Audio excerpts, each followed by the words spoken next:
Master గారు, మీ అందరి సమక్షంలో నా తప్పును ఒప్పుకుంటున్నాను. నన్ను క్షమించండి మాస్టర్ గారు.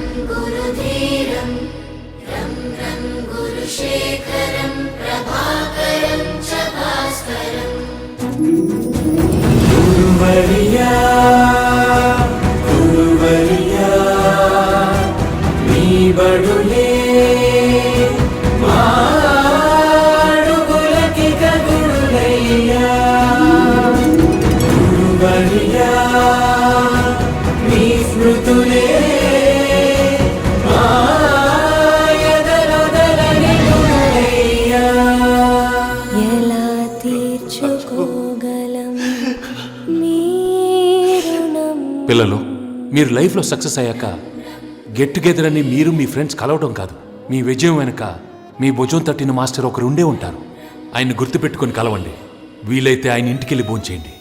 ఆయనకి ఏదైనా సమస్య ఉంటే తెలుస్తుంది. ఎంతైనా మాస్టర్ గారు కదా, ఆత్మాభిమానం ఎక్కువ, కష్టం చెప్పుకోలేరు. గురువుని గుర్తుంచుకోలేని విజయం కూడా అనాదే.